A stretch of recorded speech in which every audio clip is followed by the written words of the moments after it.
Welcome to our first project, a simple chain bracelet. For this project, you'll need your yarn, some scissors, a crochet hook, and a tape measure. First, what you'll do is measure around your wrist with the tape measure. You can see my wrist is about 7 inches. You'll need to add 1/2 inch for the length of your bracelet. So mine will be 7.5 inches long. We'll start with a slip knot.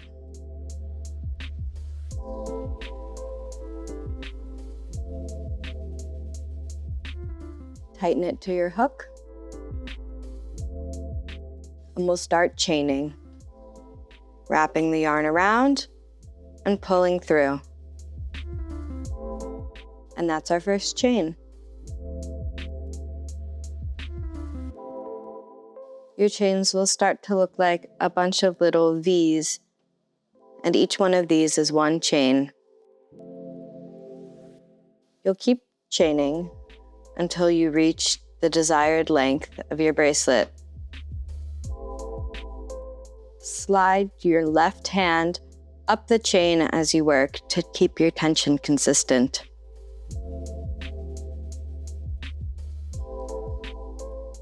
When you think it might be long enough, you can lay it out and bring back your tape measure.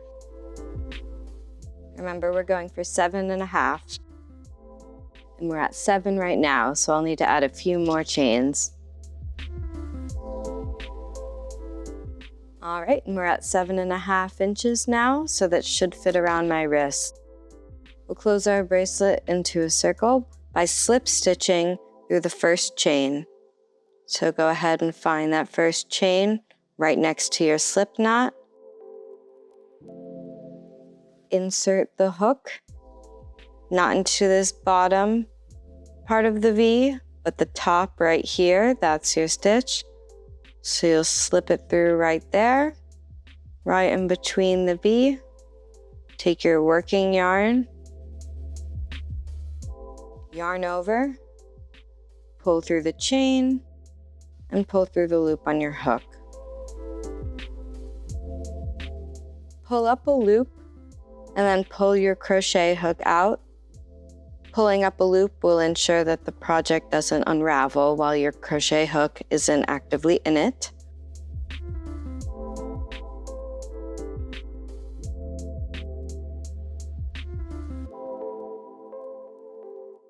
You can add a stitch marker so that the yarn can't unravel.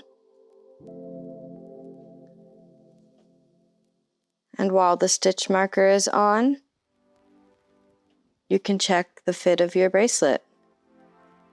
It looks like it's a perfect fit right here, so we'll be tying it off.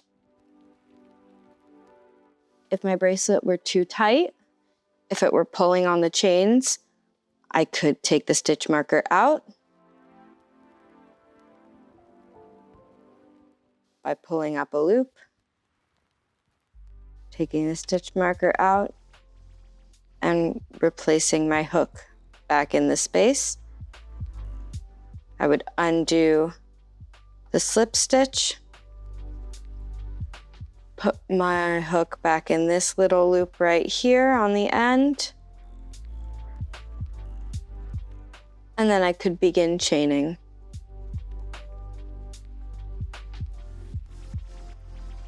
If the bracelet were too loose, I would repeat those same steps, except then I would undo some stitches by pulling on my working yarn until they come out.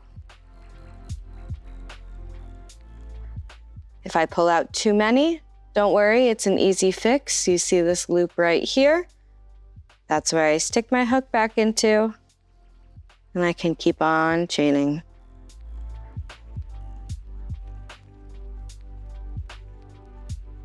Once we have the perfect length, go back into this chain, slip stitch,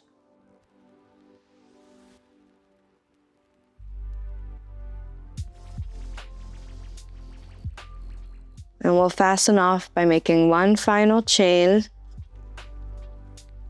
taking our scissors,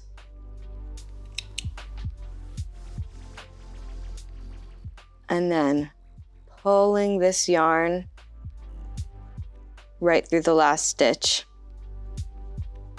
Then all you need to do is tie your two tail ends in a double knot.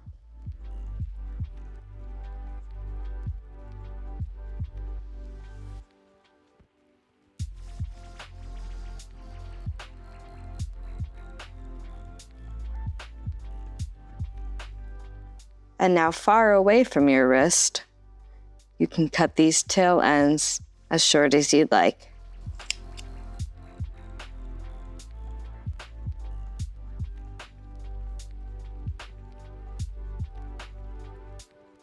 And now you've completed your first project, a chain bracelet.